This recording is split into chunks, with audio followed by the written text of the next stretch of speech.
Hola, ¿qué tal? En esta oportunidad vamos a hablar sobre los verbos, esta clase de palabras tan compleja que son los que más accidentes morfológicos conllevan dentro de cada uno de los lexemas.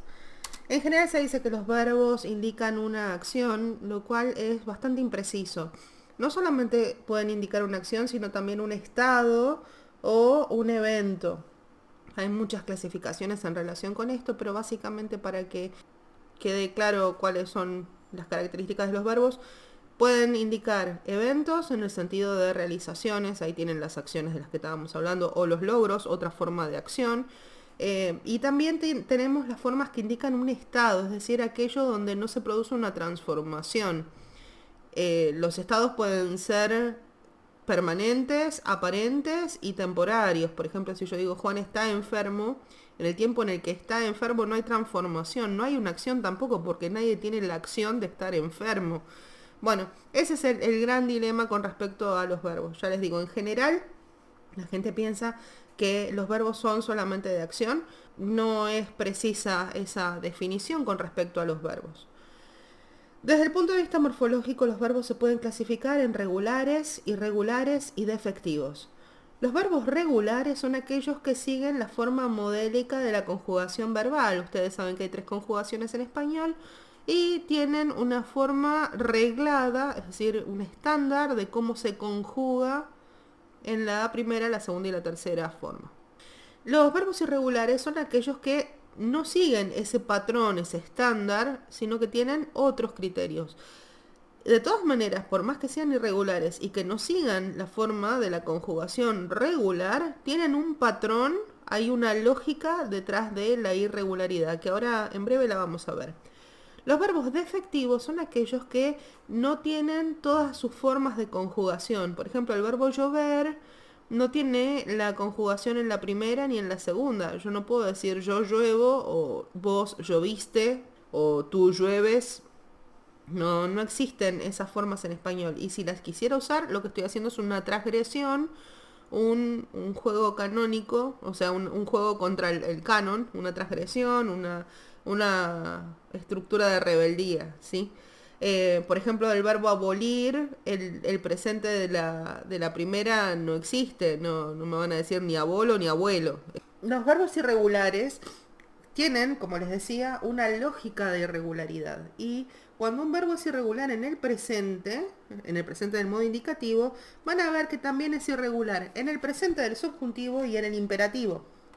Por ejemplo, el verbo tener es irregular en yo tengo. Ustedes van a ver que aparece una G que no estaba en la raíz.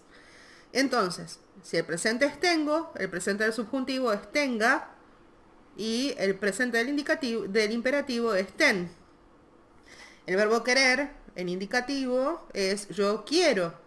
Por lo tanto, el presente del subjuntivo va a ser quiera y el presente del imperativo es quiere tú. La forma de voz siempre es regular, así que no la podemos tener en cuenta para hacer el análisis. Solamente va a aparecer en la forma de tú, la irregularidad del imperativo. El grupo 2 es el que corresponde a la raíz de pretérito perfecto simple, ¿sí? Por ejemplo, del verbo querer, yo quise. Ahí tienen justamente la raíz variada. Entonces, si el pretérito perfecto simple es quise, el pretérito imperfecto del subjuntivo va a ser quisiera y el futuro del subjuntivo va a ser quisiere. Del grupo 3 vamos a encontrarnos con casos en los que es irregular el futuro del indicativo. Por ejemplo, el verbo querer, yo tengo querré, ¿sí? Ustedes no dicen quereré, que sería la conjugación regular, sino que dicen querré. Y en el condicional se manifiesta también con esa forma de la R fuerte, querría, dentro de la lógica de irregularidad. Estos son los principales, hay más, pero como para tener una referencia. En la ortografía están todos los patrones de irregularidad. Si el problema está en la raíz, o sea, si la irregularidad está en la raíz, vamos a encontrarnos con casos de diptongación. Entonces, por ejemplo, del verbo querer, yo tengo una E y hace en presente quiero. En el caso de la O, por ejemplo, de dormir, duermo, o almorzar, almuerzo. Del verbo adquirir tenemos adquiero, y en el caso de la U tenemos de jugar, juego. En el caso del cierre vocálico lo que vamos a encontrarnos es, por ejemplo, del verbo medir, en el pasado yo tengo midió, ¿sí? Entonces lo que se produce es que esa E se cierra un poquito y queda una I. En el caso de dormir tengo durmió, o en el caso de morir tengo murió. Entonces ahí tienen un cierre vocálico. En el caso de algunas palabras, lo que se agrega es una consonante para mantener la sonoridad de la raíz a veces, y otras veces es por una cuestión de etimología. Por ejemplo, en el caso del verbo tener, es común que se le agregue una G en el medio, tengo. O en el caso de venir, vengo. En el caso del sonido, sí, el sonido K, van a ver que muchas veces aparece una C. Por ejemplo, en el verbo nacer, yo tengo en el presente nazco. O sea, se incorpora el sonido Z, que es el que mantiene el sonido C de nacer o de conocer, y aparece un sonido K, que es el que rompe con esa forma. Y en otros casos, los verbos que tienen la terminación en ir, muchas veces, o en er, incorporan una Y, una Y. Entonces vamos a tener huye o leyó. Desde el punto de vista de las desinencias, los morfemas flexivos, vamos a ver que puede pasar varias cosas. Se puede pasar que se pierdan sonidos. Por ejemplo, del verbo caber, yo no tengo caberé, sino que tengo cabré. En el caso del verbo reñir, por ejemplo, yo tengo riñó, pero no tengo riñío, ¿sí? Es decir, pierden determinados sonidos. En el caso del verbo decir, en el futuro, yo no tengo deciremos, sino que lo que tengo es diremos. Entonces el sonido S es el que se pierde. También va a pasar que en algunos casos la desinencia toma una forma, bueno, se llama forma fuerte con morfemas especiales porque es una forma que se adopta de la evolución del latín, y que solamente la vamos a encontrar en algunos casos de irregularidad en los que la raíz van a ver que es regular y la desinencia cambia por completo. Por ejemplo, para el verbo andar es anduve, anduviste, anduvo, ¿sí? No dicen andó, dicen anduvo. Y en las formas de deducir que les decía recién, por ejemplo, conducir o traducir, traduje, tradujiste, tradujo. Los verbos desde el punto de vista sintáctico se clasifican en auxiliares cuando se utilizan en formas no con formas que no están conjugadas del verbo y forman en general perífrasis o frases verbales, ¿sí?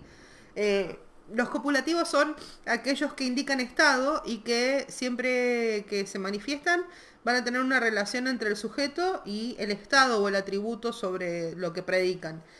No tienen significación propia porque la significación se la da el estado o el atributo, ¿sí? Por ejemplo, si yo digo Juan está enfermo, la clave del estar está en enfermo, no en el verbo estar. Esa es la característica. Los verbos predicativos son los que poseen significado por ellos mismos. Entonces, dentro de los predicativos tenemos los verbos transitivos, que son los que llevan un complemento directo. Pueden exigir un paciente, un objeto, un tema, depende del caso. Yo puedo escribir una historia, ahí tienen un tema. Puedo escribir un libro, ahí tienen un objeto. Y puedo escribir a una persona en el sentido de dibujarle cosas en la piel, y entonces ahí tengo un paciente. Los verbos intransitivos son los que no exigen el complemento directo y tienen otro tipo de relaciones. Entonces, yo puedo vivir la vida y tienen el complemento directo, pero también puedo decir vive en España y todo el mundo entiende que el valor es de habitar. En el caso de los pronominales, nosotros vamos a ver que son los verbos que van a estar acompañados de una forma pronominal. En general son los que se estudian con los casos de C, de los cuales ya estuvimos hablando largo y tendido en otro video. Y los impersonales son aquellos que no tienen un sujeto gramatical expreso. Ojo con esto, no estamos hablando del sujeto tácito, sino de aquellos verbos que directamente no tienen un sujeto. Por ejemplo, si yo digo hay un vaso en la mesa, no hay nada ni nadie que desarrolle la acción de haber, sino que directamente tengo una forma impersonal y el objeto y su ubicación. Esto muchas veces trae problemas porque no en todas las lenguas, a veces de las que uno se traduce o de las que estamos en contacto, en otras lenguas no existe la impersonalidad como la que tenemos nosotros. En otros casos van a ver, por ejemplo en el inglés, que usan la forma it para expandir el valor de la impersonalidad que tenemos en español, es decir, tienen otras formas de resolverlo. Y bueno, si nosotros por alguna razón queremos enseñarle esto a un hablante de español de segunda lengua, puede llegar a traerle algunos problemas porque no siempre lo terminan de entender como una forma característica del español. La característica de los impersonales es que siempre se van a conjugar sobre la tercera persona. Así que lo que vamos a tener es una persona gramatical en la forma del verbo, pero no hay una persona o un sujeto que pueda desarrollar la acción. Se llama verbos transitivos a los verbos que exigen la presencia de un sujeto y de un complemento directo. Es decir, vamos a tener un agente, que es el que desarrolla la acción, un paciente, un tema o un objeto, que es el que recibe la acción o sobre el cual recae la acción.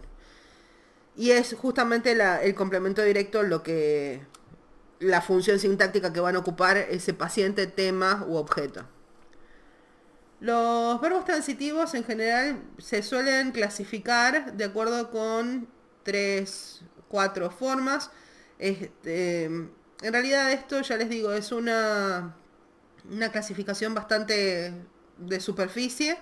La que desarrolló un poco más el trabajo fue Violeta de Monte. Y es algo que todavía no está bien desarrollado en el mundo de la gramática. En inglés por ahí tienen un poco más de trabajos hechos sobre esta cuestión porque por influencias de Chomsky, del generativismo, han hecho algunos trabajos en relación con esto porque el verbo es el que define en general todo lo que tiene que ver con la actividad de predicación de una oración, pero lo cierto es que no hay trabajos realmente que agoten la cuestión. Ya les digo, en general una clasificación bastante sencilla es esta que se presenta acá, los verbos que denotan un proceso mental o material, como por ejemplo los verbos de creación, de modificación, de influencia, los verbos psicológicos. Entonces yo puedo crear una idea o pensar una idea o un plan, ¿sí? Los verbos que denotan un cambio de lugar, por ejemplo, llevé un vaso a la cocina. Los verbos que implican un proceso material, pero que no implica un cambio de estado, entonces un cambio de actitud o de percepción o de comunicación o de emoción. Son los verbos característicos de esto, es los verbos de percepción. Vi a alguien haciendo algo o vi la silla en el living, ese tipo de cuestiones. Los verbos en los que se entabla una relación entre el sujeto y el predicado a veces tienen una relación de esquema de parte-todo o de poseedor-objeto o de ubicación. Bueno, en esos casos puse el vaso en la mesa, ahí tienen una localización, se llaman locaciones por una influencia del inglés. O tengo un auto, ahí tienen el poseedor y el objeto poseído. Ya les digo, no está agotado esta cuestión y en general hay toda una discusión de fondo con respecto a los rasgos semánticos de los verbos. Hay muchos grupos de investigación sobre esto. Seguramente de acá a unos 20, 30 años tengamos muchas respuestas, pero en este momento no las hay. Los verbos ditransitivos son aquellos que necesitan de 2 complementos internos para tener sentido. Y dentro de estos podemos encontrar los verbos de comunicación, los de transferencia, los de influencia, los de creación, los de posición alienable y hay un par más. Pero estos son los más comunes. Por ejemplo, los verbos de comunicación, los verbos de decir, necesitamos decir algo a alguien. Entonces ahí tienen justamente el rasgo ditransitivo. Los de transferencia, lo mismo, puedo llevarle algo a alguien. Necesitan tener una meta. También puede ser un lugar. Es decir, puse algo en un lugar. Ahí se da la ditransitividad en relación con el espacio. Los verbos de influencia, le sugiero algo a alguien. Los verbos de creación, hice una tortilla para alguien. Bueno, justamente le hice una tortilla. Ahí tienen la forma. Los verbos copulativos son los que en general tienen una muy baja densidad semántica. Esto quiere decir que el verbo en sí mismo no tiene una gran significación, sino que asume lo que sería el valor de significación en relación con el atributo o el predicativo con el que está. Entonces, por ejemplo, si yo digo Juan está enfermo, enfermo es lo que realmente me aporta un rasgo de significación, no el verbo estar, que lo único que me indica es que es en presente y que es una situación temporaria, un estado temporario. Los verbos copulativos puros son ser, estar y parecer, y los semicopulativos son los que tienen alguno de estos significados, el de ser, estar o el de parecer, pero que se forman de otra manera. Por ejemplo, el verbo yacer es estar acostado en una forma temporaria. Ponerse indica un cambio de estado y en general es también temporario, se puso colorada. Los verbos intransitivos son aquellos que de acuerdo con una clasificación básica, los verbos intransitivos pueden dividirse entre puros o impuros. En general, la primera división que se suele hacer es que los puros son los que tienen un sujeto que desarrolla la acción y los impuros son los que reciben la acción sobre sí mismos. Esta clasificación, ya les digo, está en discusión porque, por ejemplo, los verbos de efecto, como el verbo gustar o aburrir, encantar, son verbos en los que el sujeto no es un agente, sino que es un estímulo, tiene otro tipo de comportamiento. Y ya les digo, en general, esta es la clasificación que se suele dar, pero es bastante imprecisa en algunos aspectos. Los verbos pronominales son los que tienen una coincidencia entre quien desarrolla la acción y quien recibe el efecto de la acción. Son los verbos que en general se acompañan de la forma se, ¿sí? Por ejemplo, el verbo antojarse o arrepentirse o fugarse, suicidarse, quejarse, son verbos que, ya les digo, tienen esa coincidencia en la forma. Una característica de los verbos pronominales es que siempre van a referirse, cuando son de toda persona, a tres tipos de verbos. Los verbos que son de movimiento, los que indican un cambio de estado psicológico, y los verbos que indican un cambio de estado físico. Entonces yo puedo decir se fue, puedo decir se puso colorado en el sentido de que se enrojeció, ¿sí? Y también puedo decir se puso colorado en el sentido de se avergonzó. Y entonces ahí tenemos psicológico y físico, ¿no? Después tenemos las formas pronominales de se con la forma pasiva y la forma impersonal. Que ya les digo, esto está en el video sobre los casos de se. Los verbos impersonales son aquellos que se construyen sin un sujeto expreso, visible, ubicable. Las formas impersonales no es que tienen un sujeto tácito, sino que directamente no existe. Por ejemplo, si yo digo caminé por la playa, el sujeto tácito es yo. Pero en llovía no hay un sujeto que desarrolle la acción de llover. Ese es un verbo impersonal. Dentro de los verbos impersonales están los que son climáticos, indican un fenómeno climático. También tenemos los que indican por ahí alguna cuestión seguramente atmosférica, como por ejemplo está frío o es de día, o son las 4, cuestiones horarias. Y también están los verbos que indican una ubicación, por ejemplo hay un vaso en la mesa. Los verbos se presentan de acuerdo con sus accidentes morfológicos. Entonces, hay un orden para presentarlos tradicional, que es el de persona, número, tiempo, modo, voz y aspecto. Vamos a ver un poquito en detalle cada uno de estos rasgos. La persona de un verbo es la primera, cuando refiere a yo o nosotros en el caso del plural, ¿sí? La primera, la segunda y la tercera. Es decir, va a ser referencia al hablante, va a ser referencia al interlocutor o va a ser referencia a una persona que no es ni el hablante ni el interlocutor.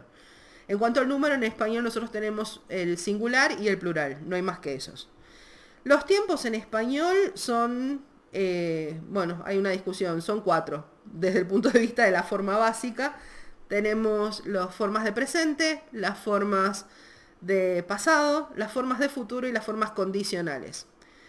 En cuanto al modo, también tenemos 3 modos en español, que son el modo indicativo, el modo subjuntivo y el modo imperativo.